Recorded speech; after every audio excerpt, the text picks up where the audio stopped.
খলিফা হারুন রশিদ পানি পান করতে যাবেন, গ্লাস ঠিক ঠোঁটের কাছে নিয়েছেন। এমন সময় হজরত বহলুল রহমতুল্লাহ আলাই বললেন, আমিরুল মোমিনিন, একটু থামুন। পানি পান করার আগে আমার একটি প্রশ্নের আপনি উত্তর দিন। খলিফা বললেন, বলো, কি জানতে চাও? বহলুল রহমতুল্লাহ আলাই বলেন, মনে করুন আপনি প্রচণ্ড তৃষ্ণার্ত হয়ে এমন একটি মাঠে আছেন যেখানে পানি নাই, পিপাসায় আপনার প্রাণ ওষ্ঠাগত। এমন অবস্থায় আপনি এক গ্লাস পানির জন্য কতটা মূল্য ব্যয় করবেন?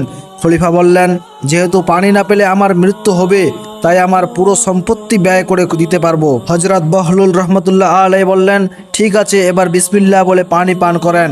খলিফা পানি পান করলেন। এবার হজরত বহলুল রহমতুল্লাহ আলাই বললেন, আমার আরও একটি প্রশ্ন আছে। খলিফা বললেন, বলো।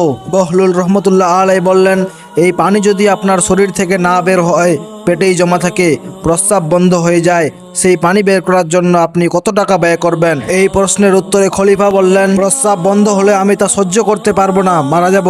জীবন বাঁচাতে একজন ডাক্তার যতটা চাই তাই দিব, আমার পুরো রাজত্ব চাইলে তাও দিয়ে দিব। হজরত বহলুল রহমতুল্লাহ আলাই বললেন, তাহলে বোঝা গেল আপনার পুরো রাজত্ব এক গ্লাস পানির দামের সমানেও নয়। মাত্র এক গ্লাস পানি পান করতে বা বের করতে আপনি পুরো রাজত্ব দিয়ে দিতে চান। তাহলে কত গ্লাস পানি নিয়মিত পান করেন আর বের করেন, এটা একটু ভাবুন, আর এই নিয়ামত যিনি দিয়েছেন তার শুকরিয়া আদায় করেন। শরীর থেকে পানি বের করার জন্য সবচেয়ে প্রয়োজনীয় যে অঙ্গ, তা হলো কিডনি। করাচির এক ডাক্তারকে একবার এক সাংবাদিক প্রশ্ন করেছিলেন, বিজ্ঞান এত উন্নত, আপনারা একজন কিডনি অন্যের শরীরে প্রতিস্থাপন করেন, তাহলে কৃত্রিম কিডনি তৈরি করতে পারছেন না কেন?